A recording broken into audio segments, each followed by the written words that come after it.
Even Rishma is not coming. Many students are not coming from phase 5. Zurez भी नहीं आया आज. Hamza, what's happening? Talk to me.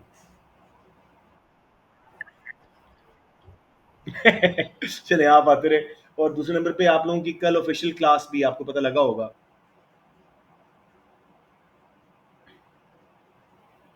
Hamza, you got the message, right?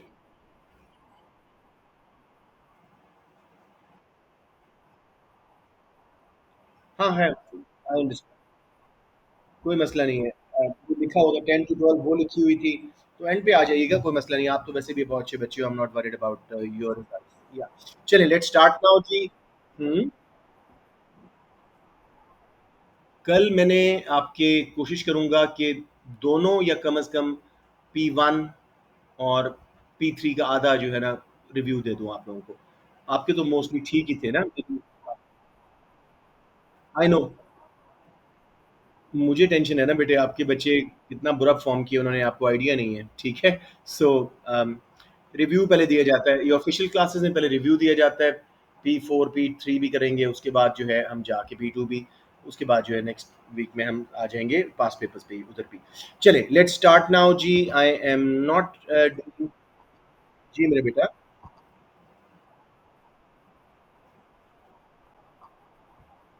बेटे मैं बार बार बता रहा हूँ कि आपके आखिरी 4 यूनिट्स 7 8 9 10 मेरे नोट्स के मुताबिक इकोनॉमिक ग्रोथ, इनकम इनक्वालिटीज जो दो मैंने रिवाइज करवा दिए थे, इकोनॉमिक डेवलपमेंट का पूरा चैप्टर और ग्लोबलाइजेशन का छोटा सा चैप्टर है. इनमें से एक क्वेश्चन आने का बहुत स्ट्रांग चांस होता है क्योंकि पॉलिसीज ऑलरेडी आप लोगों को बहुत अच्छी आती होती हैं. तो वो 5 यूनिट पर स्ट्रांग हो जाते हैं. ठीक है ना. That's what it is.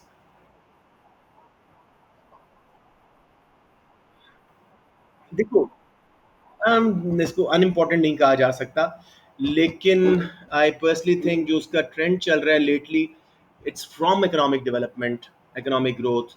यही HTI वगैरह पे, मल्टी नेशनल्स पे, इकोनॉमिक डेवलपमेंट अचीव कैसे होती है या उसके रिजल्ट्स क्या होते हैं, इंडिकेटर्स कैसे, ज़्यादा उस पर वो फोकस कर रहे हैं. तो आई कांट से कि वो दूसरा नहीं आ सकता, लेकिन आपके पास दो की चॉइस है ना. एक क्वेश्चन अगर उधर से आ भी जाता है तो यू स्टिल हैव दीज. ठीक है. और ये 5 मिनट सेशन में हमारा बहुत कुछ कवर हो जाएगा. सो आई एम गोइंग. ये देखो मैंने एक खोला हुआ था जिसको मैं बंद कर रहा हूँ. तो I am going to pass papers. कोई बच्चा याद दिलाएगा मुझे कि हमने स्पेसिमेन पेपर का मेरे ख्याल में माइक्रो पार्ट किया था और मैक्रो नहीं किया था. कोई बच्चा याद हो जो रेगुलर आता हो. मैं एक बार आपको क्वेश्चन दिखाता हूँ. मुझे लगता है हमने इकोनॉमिक एफिशिएंसी का ही सिर्फ क्वेश्चन किया था. और स्पेसिमेन पेपर में एक बार निकाल दूं ताकि आप लोगों को ज़रा बेहतर आइडिया हो जाए. चलिए कुछ ना कुछ तो बच्चे आ ही गए हैं अब. अस्सलाम वालेकुम बख्तावर.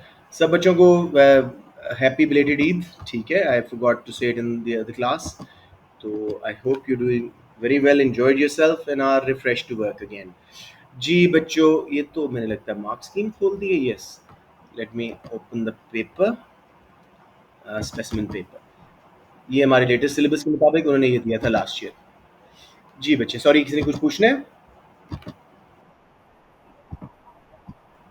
मार्च 24 आ गया मेरे पास. वो मैं एंड पे कराऊंगा ताकि जरा तैयारी ज़्यादा अच्छी हो जाएगी, बच्चों को कॉन्फिडेंस ज़्यादा अच्छा लगेगा. ये loyalty and consumer behaviour definitely मैंने करवाया था. बिल्कुल याद आ गया. अशलीना आप होती हैं हर क्लास में, मुझे बताएं क्वेश्चन नंबर 2 हमने कर लिया था.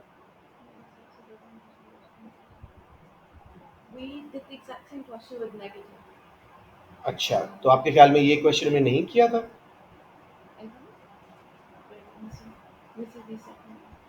फासिया आप भी बहुत रेगुलर हो बच्चे. या एनीवन रिमेंबर्स कि हमने ये शुरू में जब पास्ट पेपर सेशन स्टार्ट किया था. चले एनीवेज. हाँ जी हाँ जी. पहले वाला कर लिया था. ठीक है फासिया, वो लगा हुआ है बच्चों ग्रुप पे, अपना यूट्यूब पे और ग्रुप्स पे. तो you can watch it if there is any problem. दूसरा क्वेश्चन मुझे बहुत अच्छा लगता है. ये बड़ा स्कोरिंग है और वैसे एफिशिएंसी आपकी हमेशा प्रेफरेंस होना चाहिए. हर दफ़ा क्वेश्चन आता है इंशाल्लाह इसमें. With the help of a diagram मैं कौन से 4 यूनिट 5 बोलता हूँ कि भाई ये आप कर लें तो आपका माइक्रो क्लियर है. Consumer behaviour, economic efficiency, labour market, top three. Efficiency top पे, फिर लेबर मार्केट, फिर कंज्यूमर बिहेवियर। ये देखो दोनों क्वेश्चंस उन्हीं में से आ गए। फिर उसके बाद सेफ्टी के लिए production and cost, objectives of firms. ये कर लें ताकि जस्ट इन केस एक मार्केट स्ट्रक्चर्स में से क्वेश्चन आता है, वो नहीं आप हैंडल कर पा रहे तो इधर से आप कर लें, ठीक है, क्योंकि उसमें वैरायटी बहुत है, मार्केट स्ट्रक्चर्स में इसमें वैरायटी कम है।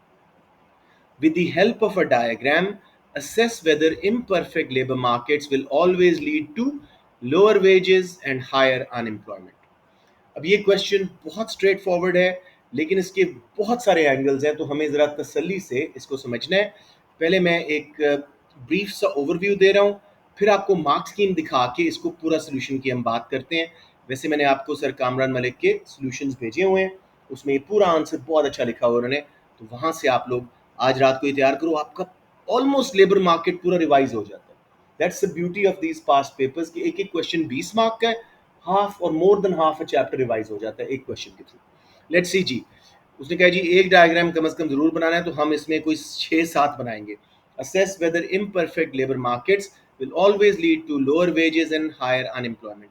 Now this is a bit of a problem with CI mark scheme कि इसमें बात की हुई है imperfect labor markets की, लेकिन हमें स्टार्ट परफेक्ट लेबर मार्केट से करना है। सो जल्दी से बच्चों मुझे एक एक दो दो फीचर्स बताते जाओ। What is a perfect labour market, उसके assumptions या फीचर्स क्या होते हैं, जल्दी से बोल दें। Large number of buyers and sellers of labour who are all wage takers. हाँ वेज टेकर्स, प्राइस नहीं बोलना यहाँ पे, वेज टेकर्स, वेरी गुड। और जी लेबर होमोजीनियस होती है, फर्म्स के लिए हर वर्कर एक जैसा प्रोडक्टिविटी वाला है, एक जैसी स्किल्स हैं, उसकी क्वालिफिकेशन सब कुछ। शाबाश, और बताएं।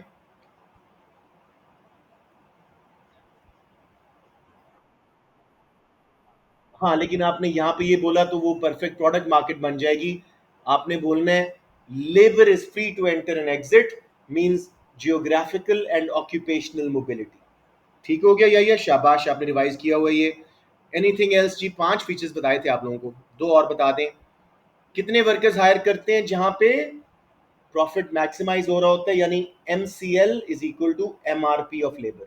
यहाँ बच्चे स्पेशली LGS वाले बच्चों ने MCMR लिखा हुआ है अपने आंसर्स में, वो गलत है। MC is for additional product, MR is for additional revenue sold for another product.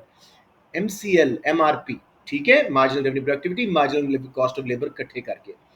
वैसे इधर आप 3 करो, 20 मार्क्स हैं, उसने परफेक्ट मार्केट का वर्ड ही नहीं किया, कोई 3 बता दो, मैं एहतियातन सारे रिवाइज करा रहा हूँ। आखिरी जी, perfect information for labour and firm, उनको सब कुछ पता है मार्केट कंडीशन, दैट्स इट जी। सो 3 लिखें। अब जल्दी से एहतियातन बता दें, in a perfect labour market wage is determined through demand and supply of labour. अगर आपको दिल करता है तो डिमांड सप्लाई कर्व लगा के वेज लेबर लेबल करके एक्स एक्सिस पे लेबर, या कुछ बच्चे एम्प्लॉयमेंट लिखते हैं वो भी ठीक है, और वाई एक्सिस पे वेज रेट। बताएं जी कि ये इस तरह वेज बनता है। For a perfect labour market firm,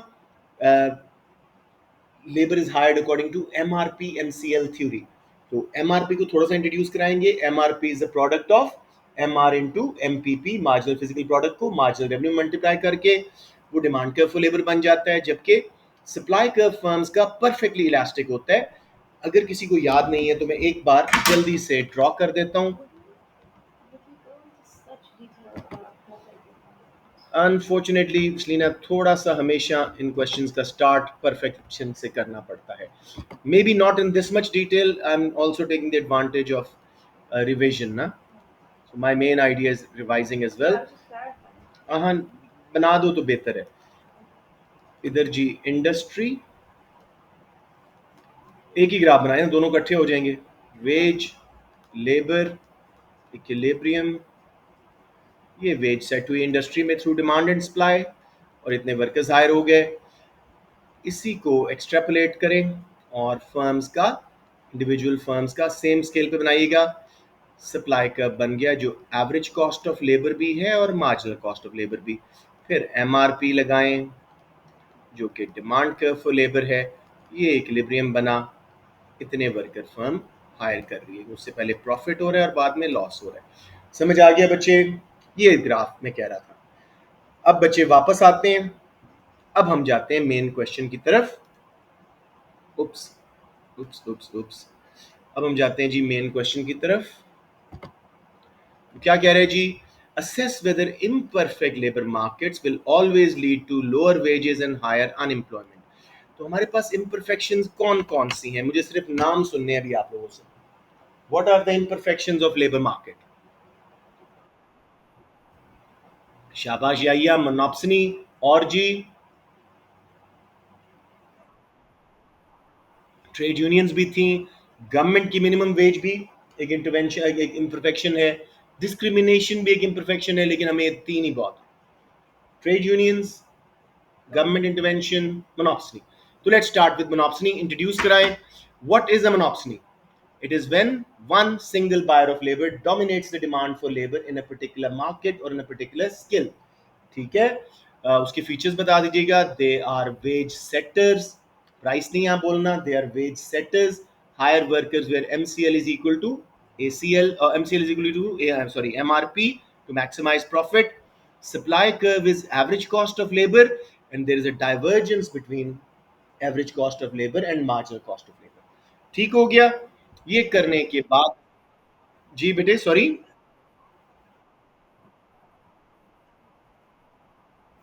number कटेंगे बेटे, because monopoly is in product market, monopsony is the name for monopoly in labor market। ठीक हो गया। Yes, let's move on. अब जी आप बात करेंगे इस assertion को लेके कि क्या imperfect markets monopsony lower wages करती हैं, हायर अनएम्प्लॉयमेंट करती हैं? यस। जब एक मोनोप्सनी बायर हो, वो लेबर को एक्सप्लॉइट कर सकता है दोनों काउंट्स पे। अब मैं थोड़ा सा आप लोगों को नीचे इस पे एक ड्रॉ करके, इसमें लेबलिंग हर चीज बहुत ध्यान से, क्योंकि ग्राफ उसने मांगे हुए हैं।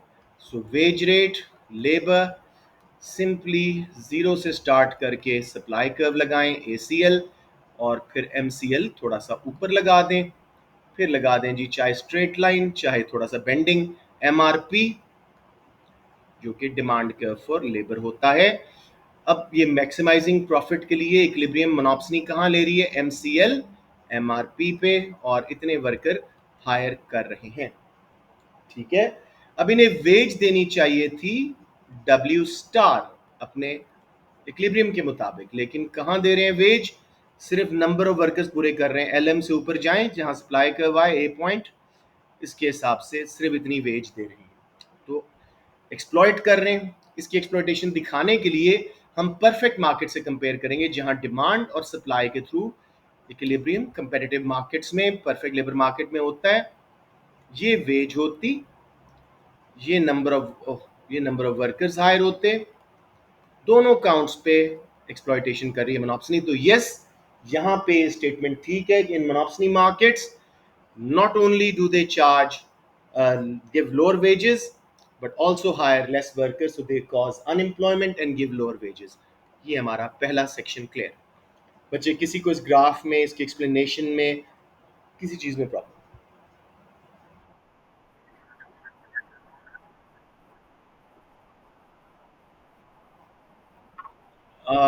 या ये एक वीडियो अगर देख लो, मैंने सारी लेबर मार्केट दोबारा रिवाइज करवाई है। देखो बेटे, एमसीएल है हर एडिशनल वर्कर को जितनी वेज दे रहे हो, एवरेज कॉस्ट ऑफ लेबर है जो एवरेज पे कर रहे हो। पहले वर्कर को अगर आपने $10 दिए थे और दूसरे को $12 पे हायर किया है, एवरेज कॉस्ट क्या हो जाएगी? 10 + 12 22 डिवाइडेड बाय 2 वर्कर्स, $11। ये है एवरेज कॉस्ट ऑफ लेबर। और मार्जिनल कॉस्ट सीधी 12 पे गई है, तो 11 और 12 में फर्क देख रहे हो, तो एमसीएल हमेशा ऊपर जाएगा, मार्जिनल्स हमेशा तेजी से राइज करते हैं कंपेयर टू एवरेजेस। क्या ये समझ आ गया? ओके जी, excellent. Let's now move on to the question. अब नेक्स्ट इम्परफेक्शन लेते हैं जी। हम बात करते हैं ट्रेड यूनियंस की। ट्रेड यूनियंस को थोड़ा सा इंट्रोड्यूस करा दीजिएगा। There are groups of workers, organised groups of workers, their associations who negotiate for higher wages, better working conditions through collective bargaining। थोड़े से इनके रोल्स बता दीजिएगा। They want higher wages, better working conditions, they want promotion opportunities for their workers, training opportunities, etc। ठीक है जी। अब हम बात करते हैं कि क्या ट्रेड यूनियन के आने की वजह से वेजेस कम और अनएम्प्लॉयमेंट ज़्यादा होगी। मुझे कोई बच्चा बताए, ट्रेड यूनियन अगर परफेक्ट लेबर मार्केट के खिलाफ बात करती है, क्या वेजेस बढ़ेंगी, अनएम्प्लॉयमेंट वेजेस कम होंगी, अनएम्प्लॉयमेंट बढ़ेगी? क्या ये बात सही है? यस, वेजेस बढ़ेंगी लेकिन अनएम्प्लॉयमेंट भी साथ साथ बढ़ेगी। तो सिंपल, मैं तो कहता हूँ इसी में आप ना वेज यूनियन और वेज मिनिमम गवर्नमेंट इंटरवेंशन भी साथ कर दो, एक ही ग्राफ के थ्रू काम कंप्लीट करें। Supply of labour, demand for labour, equilibrium, ये वेज चल रही थी परफेक्ट मार्केट में before any trade unions involvement intervention. Trade union आई या गवर्नमेंट ने मिनिमम वेज लगाई, यहाँ पे आके वेज मिनिमम, वेज यूनियन। अब इस वेज पे जब हम डिमांड कर्व तक गए, सिर्फ इतने वर्कर्स हायर हो रहे हैं, तो देखो जॉब लॉसेस हुए। जबकि सप्लाई अपने आप को कितने कर रहे हैं, L2, तो L2 से L1 अनएम्प्लॉयमेंट हुई, L से L1 जॉब लॉसेस हुए, वेज अलबत्ता बढ़ गई। समझ आ गया? तो आपका आंसर यहीं पे क्लियर हो गया। The trade union intervention may be able to raise wages in a perfect labor market, but at the expense of unemployment from L1 to L2 as shown in the diagram, and job losses from L to L1 as shown in the diagram. How much unemployment will happen will depend on PED and PES of labor. यही inelastic बना दूंगा, कम unemployment होगी, थोड़ी elastic बना दूंगा, बहुत unemployment होगी। समझ आ गया बच्चों? इजी।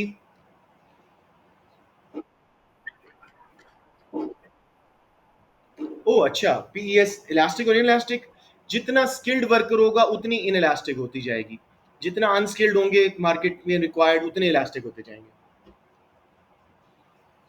जितनी एजुकेशन ट्रेनिंग, डिमांड इनलास्टिक होने की, अगर कोई नेसेसिटी है बेटे, इलेक्ट्रिसिटी, तो फिर तो डिमांड करने ही करने वर्कर्स, आपको इलेक्ट्रिशियंस भी चाहिए, आपको मुसलसल आपने इलेक्ट्रिसिटी सप्लाई करनी है। समझ रहे हैं? उस वक्त डिराइव डिमांड का कॉन्सेप्ट। वेल डन, शाबाश, लेट्स मूव ऑन। नेक्स्ट जी, बच्चे ऐसे क्वेश्चन पूछा करें जैसे हमजा पूछते हैं, इससे इनको भी फायदा होता है और मुझे भी बहुत फायदा होता है कि बाकी बच्चों के लिए भी जरा वो बात जो शायद मैं ना बता सकूं, तो वो बाकी बच्चे कर सकते हैं। लेट्स मूव ऑन जी। ट्रेड यूनियन हमने कर ली। अब आते हैं जी trade union versus monopsony, bilateral monopsony. दोनों साइड पे पावरफुल निगोशिएशन है। डिमांड किसके हाथ में? मोनोप्सनी फर्म के हाथ में लेबर की। और सप्लाई किसके हाथ में? सब मेंबर्स हैं ट्रेड यूनियन के। तो आप थोड़ा सा पहले इंट्रोड्यूस कराएंगे और उसके बाद मेरे बच्चों डायग्राम भी आप लोगों को जल्दी से दिखा देता हूं, ताकि ये कॉन्फिडेंस, सॉरी इसको मैं नीचे ही साथ ड्रैग कर गया हूँ। ये इस ग्राफ को मेरे हिसाब से काफ़ी बड़ा बनाइएगा, या अगर आपको यहाँ ग्राफ्स में मसला आए तो आप थ्योरी कम से कम पूरी लिख दीजिएगा, 13-14 मार्क्स स्टिल आ जाएंगे, विच इंश्योर्स एन ए। सो यहाँ पे लेकिन आई am not discouraging you from drawing graphs. Supply, ACL और फिर MCL ऊपर चला गया। फिर जी MRP, चाहे इस शेप का लगाएं चाहे स्ट्रेट लगाएं, राइट। अब MCL MRP पे मोनोप्सनी ने इक्विलिब्रियम लिया, इतने वर्कर हायर करने हैं हमने, और वेज देनी चाहिए थी वेज स्टार, वर्कर हायर करने थे LM, profit maximising number. Wage कितनी दे रहे हैं? सप्लाई कर्व तक गए, बस वर्कर पूरे हो जाएं and they are happy. Wage monopsony. तो ट्रेड यूनियंस के पास इतना सारा बार्गेन मार्जिन है, उनको इस बात का अंदाजा है कि भाई हम इसके अंदर अंदर वेजेस बढ़वा सकते हैं, क्योंकि मोनोप्सनी ने एक्सप्लॉयटेशन की हुई है। तो अब मेरा मशवरा, सप्लाई डिमांड जहाँ इकट्ठे हो रहे हैं उससे थोड़ा ऊपर वेज रखिएगा। वेज यूनियन आप दो भी कर सकते हैं वेजेस, या एक लगा दें। अब जब ये वेज यूनियन लगी, सारे वर्कर्स क्योंकि ट्रेड यूनियन के मेंबर्स हैं, अब कोई अपने आप को पुराने सप्लाई कर्व पे सप्लाई नहीं करेगा वेज यूनियन से नीचे, तो सप्लाई कर्व परफेक्टली इलास्टिक हो जाएगा, where ACL is equal to MCL। हाँ, अलबत्ता पॉइंट बी के बाद अगर फर्म ने और वर्कर हायर करने, पुराना सप्लाई कर्व आ जाएगा जिसमें ACL MCL से ऊपर होगा। ठीक है जी, तो किंग सप्लाई कर्व हो जाएगा। हम्म, दैट विल डिपेंड किस तरह की चीज़ बना रहे हैं, कितने मेंबर्स हैं, प्रॉफिटेबल हैं फर्म्स या रिसेशन चल रहा है, many things will determine that. ठीक है। अब अगेन, अब MCL बन गया ये वेज यूनियन वाला कर्व, MCL MRP पे profit maximising number, equilibrium union ये आया। अब देखो जी, ना सिर्फ वेज बढ़ गई बल्कि अनएम्प्लॉयमेंट भी कम हो गई। तो यहाँ हम चैलेंज कर रहे हैं थ्योरी को कि इस केस में अगर ट्रेड यूनियन मोनोप्सनी के खिलाफ दोनों साइड पे बायलैटरल मोनोप्सनी है, ना सिर्फ वेज बढ़ेगी बल्कि अनएम्प्लॉयमेंट भी कम होगी। Anyone, any confusion? अब थोड़ा सा मैं आपको आउट ऑफ द बॉक्स लेके जा रहा हूं डिफरेंशियल्स। अगर ट्रेड यूनियन अपने वर्कर्स को ट्रेन कर देती है, demand, supply, equilibrium, wage, labour, अगर वर्कर्स को ट्रेन करा देते हैं, उनका एमआरपी बढ़ा देते हैं, तो पूरा demand curve for labour right पे शिफ्ट। अब नोट करें, ना सिर्फ वेजेस बढ़ी बल्कि वर्कर्स भी ज्यादा हायर हुए, अनएम्प्लॉयमेंट भी कम हुई। ठीक हो गया। दूसरी सिचुएशन ट्रेड यूनियन के लिए वेज बढ़ाने की एक होती है सप्लाई कम करना, demand, supply, equilibrium. The x-axis for labor is only like an increase of employment, or could it be an increase in labor force as well? Labor force can be number of hours, it can be number of men, it can be in any form. No, Employment. I'm saying on this x-axis, Mhm. is it only employment of labor, or is it also the amount of the labor force? Number of workers. Yeah, Yes, it can be. it can be that as Yeah. well. Number of hours, number of workers, anything. अच्छा जी, दूसरा veg बढ़ाने का इनका तरीका था कि supply कम कर दी, close shop की, समथिंग लाइक दैट, सप्लाई कम की, वेज तो बढ़ा ली लेकिन अनएम्प्लॉयमेंट बढ़ गई। समझ आ गया? This should cover you properly. अब इवैल्यूएशन करते हैं जी। चले मैं आपको जल्दी से मार्क्स स्कीम पे ले जाता हूँ। टाइम, अच्छा हमारे पास And टाइम तो another thing था। is like जी जी जी। training that would be expensive and supply reduction would be easier, right? या ट्रेनिंग वगैरह एक्सपेंसिव होती है, तो सप्लाई रिडक्शन के लिए अक्सर वो जाते हैं, स्पेशली जब उनके मेंबर सिर्फ चंद हों और वो उन्हीं को बस करवाना चाहें। तो अब let's see the mark scheme and quickly tally how well we have covered it. चाहिए था जी उसका। इसकी मार्क स्कीम इतनी अच्छी है अब lately since the new syllabus कि उसने मुश्किल सिलेबस किया है, थोड़ा चॉइस किया, उसने बहुत अच्छी मार्क स्कीम देना शुरू कर दी है। बेटे 14 मार्क्स हैं नॉलेज एंड एनालिसिस के, इट्स अ गिफ्ट। और इवैल्यूएशन को क्या कह रहे हैं, लिमिटेशंस बता दो, थ्योरी की इम्परफेक्शंस बता दो। सो सबसे पहले, जैसे मैंने कहा था श्रीना, सबसे पहले आपने लेबर मार्केट की assumptions बतानी। I understood that. I was just asking if we had to do it that depth and make all the graphs. नहीं नहीं, ग्राफ वगैरह जरूरत नहीं है, लेकिन बता दें कम अज कम। Okay. तो देखो उसने क्या बोला जी, perfect labour market would assume homogeneous labour, perfect mobility, identical jobs, many buyers and sellers of labor with perfect information. This would mean each firm's supply curve of labor will be perfectly elastic and a wage taker. अब ये जो mark था, अगर हमने graph ना बनाया होता miss हो जाता, इसलिए आई इनकरेज ग्राफ्स। हो जाता है टाइम में। In perfect labor markets, the wage that has to be taken by each firm will be determined by interaction of supply and demand for industry. मैंने firm का भी कर दिया, उन्होंने industry तक रोक गए। Imperfect labor markets might occur due to intervention of trade unions or government. A monopsony, single buyer of labor would also lead to market failure. So, market failure associated with imperfect markets, which will often result in lower wages and or higher levels of unemployment. Intervention by trade unions by controlling the supply might, जो हमने supply curve left पे shift किया अभी, lead to higher wages, but this is likely to cause higher levels of unemployment.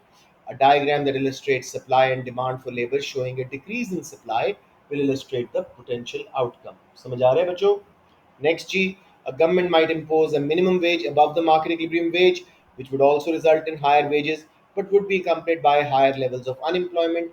Analysis would be supported by an accurate, clearly labeled diagram plus an explanation. जो हमने किया, a monopsony firm would employ labor where the marginal cost of labor were equal to marginal revenue product of labor. This would potentially lead to both lower wages and higher levels of unemployment. Accurate diagram plus an explanation would support this conclusion. अब मजे की बात है कि जो वहां पे मैंने करवाया बाकी वो आपकी इवैल्यूएशन बन रही है। ये देखो, in some circumstances it's possible for trade union to increase labor productivity through increased training. Demand curve right पे शिफ्ट हो जाएगा। इसमें ना सिर्फ हायर वेजेस बल्कि इवैल्यूएशन, यानी ऑफसेटिंग फैक्टर्स कि क्यों ऐसा नहीं होगा जो आपने कहा, वो आपकी इवैल्यूएशन बन रही है। तो अगर किसी को मसला आ रहा है रोक ले मुझे please. Negative impact of imposing a minimum wage on the level of employment will depend on relevant, मैंने साथ साथ evaluation करवा दी आपको, relevant elasticities of demand and supply of labor. If demand and supply are relatively inelastic, it will be possible to introduce a relatively higher minimum wage, which will not have a significant impact on the level of employment. It is possible for trade unions to intervene in monopolistic markets. Bilateral monopoly का case, both wages and unemployment कम होएगी, बिल्कुल जैसे हमने बात की. In some circumstances, a government might need to intervene to maintain the provision of vital public services, जिसमें inelastic demand for labor होती है, तो उसमें लाजमी वो wage बढ़ा देंगे without much unemployment. Conclusion: it is possible to show that imperfect labor market do not always lead to lower wages and a higher level of unemployment. Trade unions, through the power of collective bargaining, can counteract the negative effects of monopoly labor market. Also, trade unions can train the labor to increase labor productivity to enable an increase in wages at the same time that employment levels are rising. नीचे उसने लिखा हुआ है accept all valid responses. तो अगर आप लोग थोड़ा सा हट के भी आंसर करते हो, stick to the syllabus, you will still score a very high score. Any problem बच्चों? एनी? Yes yes Hamza.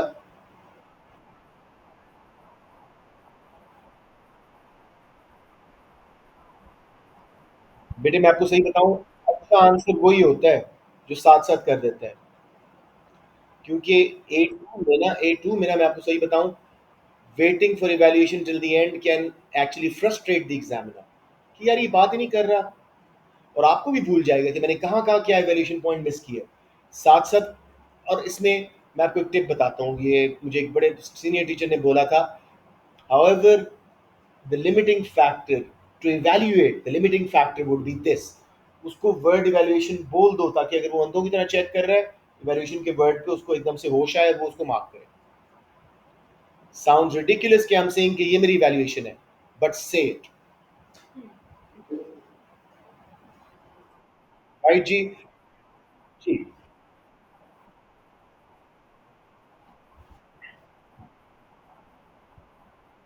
मैं समझाता हूँ, अभी समझाता हूँ आपको. Anyone else has any questions? Okay जी, let's go back to the king supply curve. ये देखिए बेटे, हमजा हो क्या रहा है?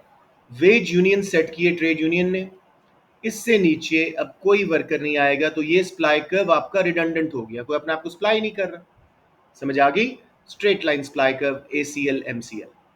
बी पॉइंट के बाद कल को डिमांड शिमांड बढ़ती है, फर्म ने फिर हायर करने हैं, तो उनको पुराना सप्लाई कर्व यूज करना पड़ेगा. इसलिए सप्लाई कर्व की शेप यूं होगी.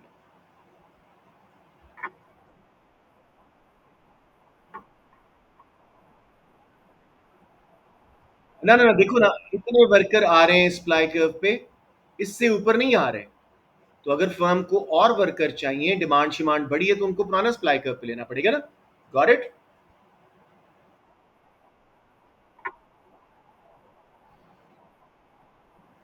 बी तक है. Yes, absolutely, yes, that's what it is. ठीक है ना? ओके जी. Now let's see if we have some sort of a simple question. तो हम एक क्वेश्चन और कर लें. Let's go. मैं आपको क्या समझाता हूँ यार, एक एक question revises the whole chapter. जिन बच्चों ने मुझे कहा था, मैंने उनकी सुन ली, लेकिन अब मुझे एहसास हो रहा है I should have carried on what I do every year.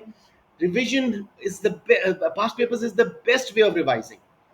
It's like throwing you in the deep end, swimming खुद ही आ जाती है. That's what it is. ठीक है. Section C. ओ, क्वेश्चन नंबर 5, वेरी इजी. अभी मैंने मॉक्स में ये क्वेश्चन दिया था. assess the contribution of foreign direct investment to improve the standard of living in low income countries. जल्दी से मार्क्स स्कीम के थ्रू इसको कर लेते हैं. फर्स्ट जी, FDIs होती क्या है? मेनली मल्टीनेशनल्स का आपके मुल्क में आना पैसा लेके. और भी हैं, प्राइवेट इन्वेस्टमेंट्स भी हैं, लेकिन मेनली मल्टीनेशनल्स है. तो अगर आप मल्टीनेशनल्स को जानते हैं, ये क्वेश्चन आपके लिए सॉल्व करना बहुत आसान हो जाएगा. So what are foreign direct investments? Same thing as the other one, just slightly limited. Slightly limited, क्योंकि हमने सिर्फ FDIs कर रहे हैं, लेकिन आंसर में आप मल्टीनेशनल ही करोगे तो ठीक हो जाएगा बहुत हद तक. Right. So let me show you the mark scheme. It's very elaborate. और आंसर करना आसान हो जाता है। ये वाला क्वेश्चन हम कल करेंगे, थोड़ा सा ट्रिकी क्वेश्चन है, उसको हम कल करेंगे। अब देखो जी, सबसे पहले की टर्म्स मिस नहीं करनी बच्चों।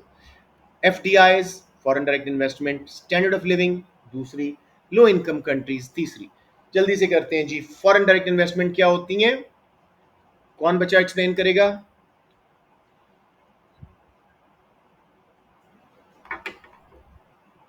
चलिए देख ले। Foreign direct investment is long term investment usually by multinational companies in countries abroad. उसके बाद जी दूसरी टर्म, लो इनकम कंट्रीज, उनके चार पांच फीचर्स बता दो। Low income countries are usually the ones with low real GDP per capita, high unemployment rates, low values of HDI, poorly developed infrastructure, high dependency ratio, blah blah blah. उसके बाद जी living standards refers to a wide term. It includes both material and non-material indicators of welfare such as HDI, MPI, etc. This shows the overall quality of life or economic development and welfare of the country. ये आपका initial 3 marks knowledge के यहीं पे मिल गए। किसी बच्चे को किसी डेफिनेशन में मसला?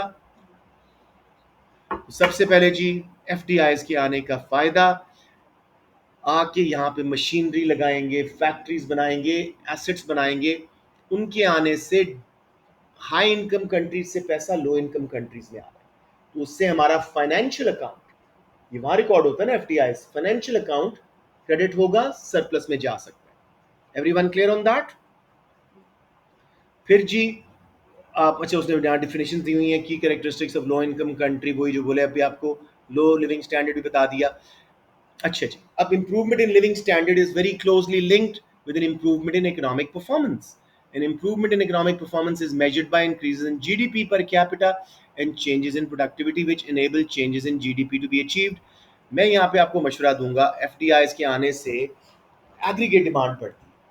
अगर आप यहाँ पे मल्टीप्लायर वाला, या जिनको नहीं आता तो बेसिक एग्रीगेट डिमांड के राइट पे शिफ्ट करके मल्टीप्लायर का हवाला दे दें, ऑटोमेटिकली जीडीपी का बढ़ना, लिविंग स्टैंडर्ड्स का, इकोनॉमिक ग्रोथ का आना शॉर्ट रन में एटलीस्ट साबित हो जाएगा। राइट जी? तो F D I's mainly take place in secondary sector, manufacturing sector of low income economy and focus on the provision of new technology, building new factories, training the workforce. ये सब कुछ हमने अभी मिड्स के paper में, मॉक्स के paper में किया था। आउटपुट, एम्प्लॉयमेंट, इनकम सब बढ़ती है, लिविंग स्टैंडर्ड्स बढ़ती है, आपको टैक्स देते हैं जो कि government education, health care, merit goods, public goods पे लगा सकती है, इंफ्रास्ट्रक्चर पे लगा सकती है, जिससे करंट इकोनॉमिक ग्रोथ भी आती है, future economic growth, potential economic growth भी आती है, पीपीसी बाहर शिफ्ट होता है, एलआरएस बाहर शिफ्ट होता है, इकोनॉमी तरक्की के रास्ते पे चलती है। ठीक है जी, सबको समझ आ रहा है? अब यहीं पे हम इसकी इवैल्यूएशन के लिए उल्टा चलेंगे कि समटाइम्स हम लोग इन पे टू मच रिलाई करना शुरू हो जाते हैं। फिर जी थोड़ा सा इनकी वजह से क्यों लिविंग स्टैंडर्ड्स हमारे डाउन होंगे, ये आके हमारी लेबर को एक्सप्लॉइट करते हैं। कैसे? अ, जो हाई स्किल्ड वर्कर्स हैं अपने मुल्क से ले आते हैं, हमें मीनियल सी जॉब्स, बेकार सी जॉब्स हमारे वर्कर्स को देते हैं, अपने मुल्कों में जितना उनको पे कर रहे होते हैं उससे 10 टाइम्स लो हमारे मुल्क में पे कर रहे हैं, वो आते ही चीप लेबर के लिए, हमारे रिसोर्सेज के लिए। नेक्स्ट चीज़ जी, हमारे नॉन रिन्यूएबल रिसोर्सेज को, रेन फॉरेस्ट वगैरह को, ऑयल गैस वगैरह को गजल आउट करके चले जाएंगे, हमारा फ्यूचर का कंपैरेटिव एडवांटेज डाउन, इन्वायरमेंट के हालात ख़राब, क्योंकि यहाँ पे आके ये पुरानी मशीनरी गवर्नमेंट्स के प्रेशर डाल के बहुत सारे इन्वायरमेंटल लॉज से अपने आप को एग्जेम्पशन देते हैं तो हमारी इन्वायरमेंट को काफ़ी डिस्ट्रॉय करके चले जाते हैं, हमारी सीनिक ब्यूटी को ख़राब कर देते हैं। ठीक है जी, साथ में जो गवर्नमेंट को टैक्स रेवेन्यू आया था वो अक्सर गवर्नमेंट हेल्थ और उस पर लगाने की बजाय कोई लोन्स पे कर देती है, या कोई पब्लिक सेक्टर की तनख्वाहें दे देती है, तो वो सही तरह यूज़ नहीं होता। साथ में जी आप कह सकते हैं कि लो इनकम कंट्रीज़ की गवर्नमेंट्स अक्सर करप्ट होती हैं, तो हो सकता है वो पैसा जो है मिस यूज़ कर जाए। राइट जी? डिप्लीशन ऑफ रिसोर्सेज हमने पहले ही बात कर ली थी। उसके बाद जी हो सकता है कि हमारे इनकम्स बढ़े, लेकिन अगर इनकम डिस्ट्रीब्यूशन अनइक्वल है हमारे मुल्क में, लो इनकम कंट्री में, तो फिर ये इसका जो बेनिफिट है इंक्लूसिव नहीं होगा, इकोनॉमिक ग्रोथ एक्सक्लूसिव सी होगी, चंद ग्रुप्स को मिलेगी, सबको बेनिफिट नहीं मिलेगा। Right ji? इन कंक्लूजन आराम से पढ़ लेते हैं। It is clear that there is a potential role for FDIs to improve living standards, but this will depend on many factors which have been referred to above. some of which might have an overall negative impact. Also, it's very important to ensure that an appropriate measure of standard of living is used. हम GDP पे focus ना करते रहे, H T I वगैरह, M P I वगैरह, मर्क्यूसर criteria, दूसरे holistic measures use करें जिसमें एजुकेशन, लाइफ एक्सपेक्टेंसी और लिविंग स्टैंडर्ड के दूसरे इंडिकेटर्स भी हैं, नॉट जस्ट मनी. समझ आ गया बच्चों? किसी को यहाँ प्रॉब्लम? ये बड़ा वाइड एंगल्ड आसान सा क्वेश्चन था. मल्टीनेशनल्स पे, एफडीआईज पे, लिविंग स्टैंडर्ड के इंडिकेटर्स पे क्वेश्चन को प्लीज ना छोड़िएगा. पूरी रिपोर्ट लिखी जा सकती है.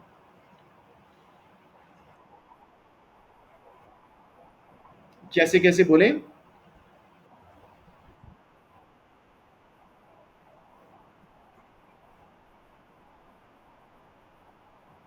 हाँ हाँ, अक्सर ये प्रॉफिट वापस भेज देते हैं, अचानक छोड़ के चले जाते हैं, तो वक्ती फायदा आता है. लॉन्ग टर्म में गवर्नमेंट पे प्रेशर डालते हैं, बुली करते हैं, टैक्स हॉलीडेज लेते हैं, सिग्निफिकेंट सब्सिडीज देते हैं गवर्नमेंट्स इनको. मसलन अब नेस्ले जैसी कंपनी जो पाकिस्तान को कई बार खरीद सकती है, उसने पाकिस्तान गवर्नमेंट से सब्सिडीज ली थी कि वरना मैं बांग्लादेश चली जाऊंगी. आप फॉलो कर रहे हो? इतने एक्सप्लॉयटेटिव हैं, तो जाहिर बात है आप ये बिल्कुल बात कर सकते हो. मल्टीनेशनल्स, एफडीआईज के बारे में इकोनॉमिस्ट डिवाइडेड हैं कि क्या ये कंट्रीज को इवन इनकरेज करनी भी चाहिए कि नहीं. आप इवन कह सकते हो कि अपना कल्चर हमारे पे थोप देते हैं, ठीक है, जिसकी वजह से. यस बेटे, यस.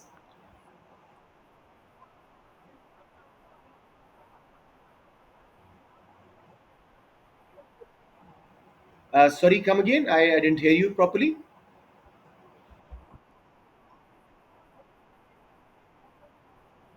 हाँ बिल्कुल, मैंने बोला था लो इनकम कंट्री है, करप्शन होगी, ब्राइब्स होंगी, मल्टीनेशनल्स मोनोपली बन जाएंगे, लोकल फर्म्स को बंद करा देंगे, रॉ मटेरियल होता है इंपोर्ट करें, हमारा करंट अकाउंट खराब हो जाएगा, प्रॉफिट हर साल वापस भेजेंगे प्राइमरी इनकम ट्रांसफर्स में, करंट अकाउंट डेफिसिट में चला जाएगा. तो ये बहुत सारी बातें जो मैंने नहीं की, आपको ऑलरेडी पता है.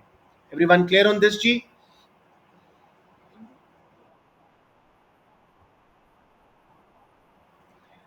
Because we are very corrupt.